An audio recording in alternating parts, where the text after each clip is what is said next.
खान साहब एतजाज़ हसन साहब ने एक अहम सवाल उठाया है कि जी जो इस कत्ल का मुल्जिम है, बराह रास्त जिसने गोलियां चलाई हैं, उसकी और बयान रिकॉर्ड करने वाला जो शख्स है, दोनों की जान को ख़तरा है। तो क्या इस पर आपकी पार्टी में कोई बात हुई है? अगर इस मुल्जिम को कुछ भी हुआ तो इसके बाद तो कोई और सबूत बाकी नहीं बचेगा। देखिए, इसको अब सीटीडी के तहत जो है ना इसका केस चल रहा है और पार्टी की तरफ से भी इस चीज के हवाले से मैयस दिए जा रहे हैं कि बड़ा केयरफुली जो है ये सारा केस चलना चाहिए। और चौधरी एतजाज अहसन साहब ने बिल्कुल ठीक इंडिकेट है और ये एप्रीहेंशन सब लोगों की है, पूरी आवाम की है, आपकी है। तो अब वक्त के साथ साथ सारी चीजें पता चलेगी।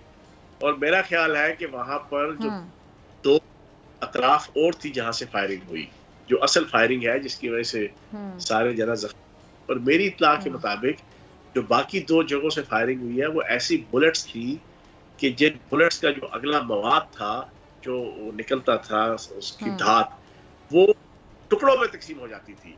ये एक ऐसी बुलेट है कि जिसके ऊपर शायद पाबंदी है लीगली इंटरनेशनल लेवल पे।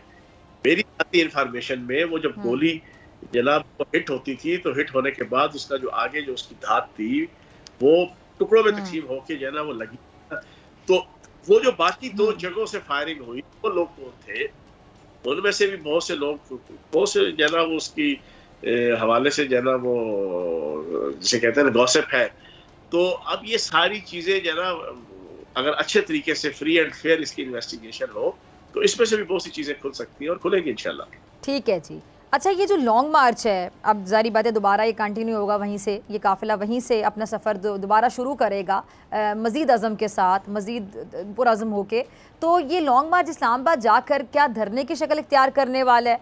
अगर ये करने वाला है तो फिर कब तक बैठने का ऐलान है? क्योंकि आपकी जमात का तो वाहिद मुतालिबा है जी साफ शफाफ इंतखाबात का ऐलान कर दिया जाए।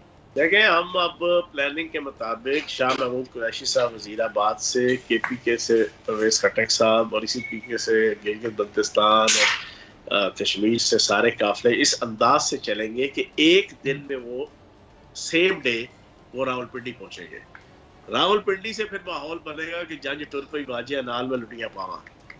और जब ये जंज टुरेगी ना और फिर उस जंज में जो विलन का किरदार अदा करने वाले हैं ना उनके होश उड़ेंगे, उनके कानों के नीचे से धुआं निकलेगा जब लाखों तादाद में लोग जनाब जब इस्लामाबाद की तरफ मार्च करेंगे। लेकिन मेरी इंफॉर्मेशन ये है कि इन्होंने किसी रावलपिंडी में भी दाखिल नहीं होने देना। इन्होंने वो रवात के करीब वो इस्लामाबाद का कोई 3-4 किलोमीटर का GT रोड का रास्ता है जो इस्लामाबाद में आता है, वहां पे कंटेनर खड़े करेंगे, वहां पे बड़ा क्रूशली जनाब वो रोकेंगे, बड़ा जिसे कहते हैं ना कि बेदर्दी के साथ वहां पर मुजाहिरीन को जनाब उनके ऊपर अटैक होगा। फिर इसी तरीके से ये कश्मीर हाईवे जहाँ से स्टार्ट होगा वो भी थोड़ा सा एरिया लगता है फेडरल के अंदर, उधर से भी मतलब ये फुल फ्लैज बदमाशी करेंगे। लेकिन बहरहाल हालात इनके कंट्रोल में नहीं होंगे।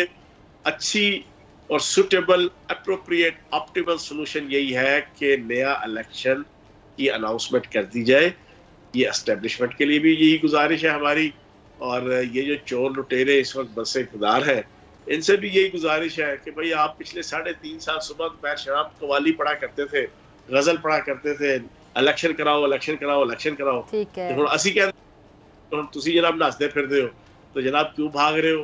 करा दो इलेक्शन और आवाम को इस बात का राइट दो कि फ्री एंड फेयर इलेक्शन हो, जिसको मैंडेट मिलेगा, जो नुमाइंदा जमात बन के आएगी, जो नुमाइंदा वज़ीर आज़म बन के आएगा, वो पाकिस्तान को मौजूदा गिरदाब से और भंवर से वो निकाल लेगा इंशाल्लाह। बहुत अच्छी कवरेज की है, ये मार्च की तो जबरदस्त कवरेज थी, बॉल की प्रॉब्लम सबसे बेस्ट थी। सबसे ज्यादा रील्स और सबसे ज्यादा रेटिंग के साथ बोल रहा नंबर 1। सब्सक्राइब करें और बेल दबाएं ताकि कोई खबर रह न जाए।